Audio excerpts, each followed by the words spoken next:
This is something you guys have been requesting the hell out of for a long time. It took a lot of time, but I finally found 3 stories that take place during school lockdowns.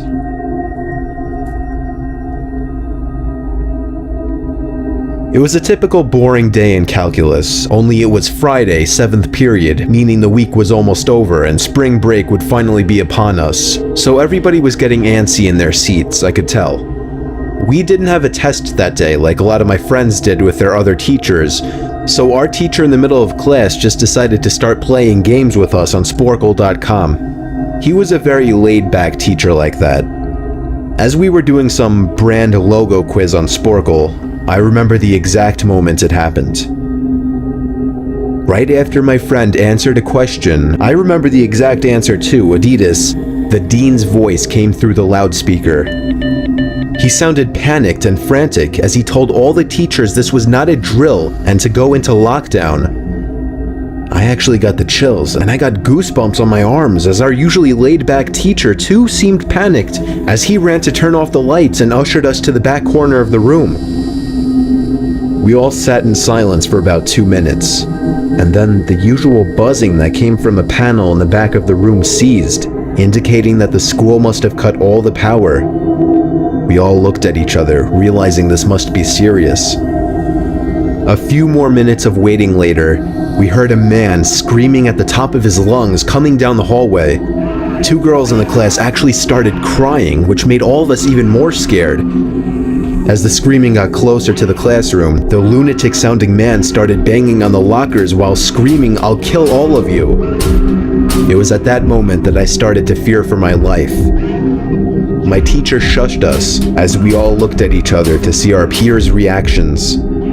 The banging then moved from the lockers to our classroom door, and that's when one of the crying girls screamed no. The banging on the door only grew worse as the man started screaming, "Open up." 2 of the girls in the class were crying out loud now. It felt like an eternity that man was pounding at the door. But eventually, he finally continued down the hallway, screaming like a mentally insane person until we could not hear him anymore. I'd say 10 minutes later, though it felt like half an hour given the situation, the dean came back on the loudspeaker explaining the situation, which was surprising for him to do. He explained that some apparently mentally unstable person entered the building and assaulted the woman sitting at the front desk, causing her to flee the building screaming, and staff wasn't sure if the man was armed or not. Now this was before the school had cameras or could afford proper security, so the school was wide open to something like this happening. The staff had done a sweep of all the hallways and classrooms and couldn't find him, so the dean instructed the teachers to resume teaching but to keep all the doors locked and to not let any students leave for any reasons. The most disturbing part, however, is that one of the janitors working the night shift found the man sleeping in one of the storage closets near the back end of the school, and according to rumors that were spread by my peers, sticking out of his pocket was a .44 Magnum. The janitor must have done something stupid to wake him up, for example, leaving the closet door open, because by the time a police officer could arrive on the scene, the man was gone. My entire class, as far as I know, to this day, has no idea if this man was ever found, but I like to think that right now, he's being given the proper help that he needs.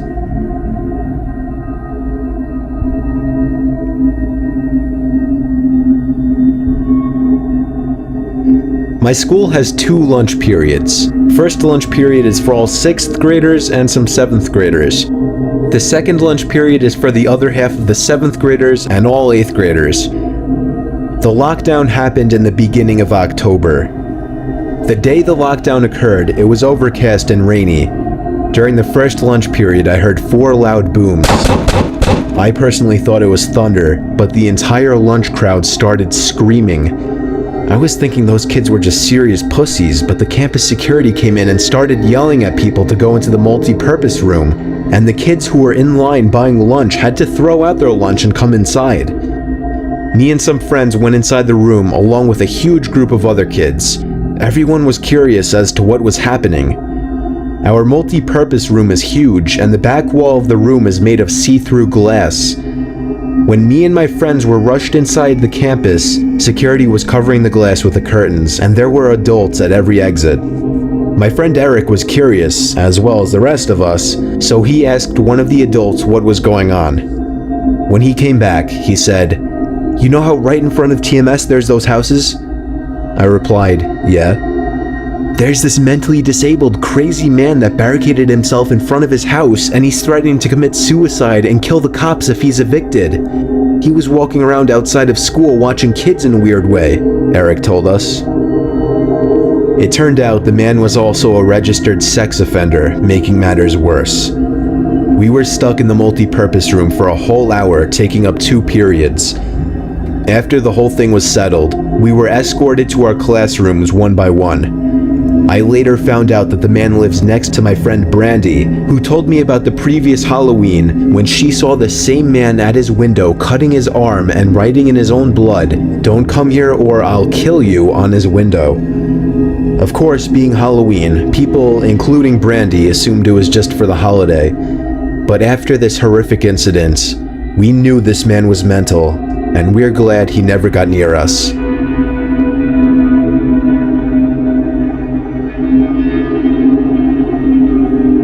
I'm 22 years old, fresh out of college, and I recently got a job at my old high school as a sort of computer intern in the school basement. The basement of the school is very messy and disorganized, but there is a small 3-person office that's actually very nice down there. It has 3 nice big desks, 2 mini fridges, a flat screen TV mounted on the wall, and oh so satisfying air conditioning, a luxury the students and teachers cannot enjoy in the school. And of course all the school servers and other computery stuff. I got the job because 3 of my old computer teachers flat out adored me. I could actually consider them as real friends, not just teacher figures, so they all helped tremendously in landing me this job. It's been great, until something that happened a few weeks ago. My 2 co-workers that shared the office with me, Dave and Gary, weren't in the office at the time. They were upstairs working on papers or whatever. I was eating my sandwich during my lunch break when I got a phone call from one of the women in the front office telling me the school was on lockdown and that somebody, possibly armed, had entered the school. There wasn't much that I could do other than turn off the lights because, surprisingly, as nice as this little office was, it didn't have an actual door to it, just a big opening, and the door to the whole basement didn't even have a working lock. For my own safety, I did turn off all the lights in the office and my computer screen. I kept my phone on the desk, texting both Gary and Dave, but they wouldn't respond. I sat down there in the dark, playing games on my phone for like 20 minutes, waiting for the call from up front to tell me to resume working. I had no idea what was happening. I couldn't hear what was going on upstairs from down here, but I was not allowed to make any calls until I was informed that the lockdown was over. Then the noisy basement door opened. As the creaking echoed across the basement and into my office, I sat up from my seat, wondering if I should call out Gary or Dave. I was eager to get some info from them. Someone then came running down the stairs, and their footsteps were approaching my office. I pushed away my chair and crawled under my desk. Somebody entered the office but did not turn on the lights. There was just silence. I can't even describe the fear I was experiencing. I felt like if I made one sudden noise, I'd be a dead man. Suddenly, my phone dinged as I got a text message. I felt my entire world shrivel up and die at that one moment as I clenched my teeth in fear. Footsteps suddenly moved closer to me until I finally dove out from under the desk in capitulation, begging whoever it was not to kill me. And just then, someone grabbed my arm and pulled me up.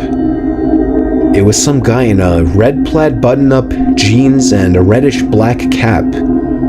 He told me, "It's okay, I'm just down here hiding with you." "What's going on up there?" I whispered to him. He kind of ignored my question and asked me if there's an exit down here. I told him, "Yeah, around that way."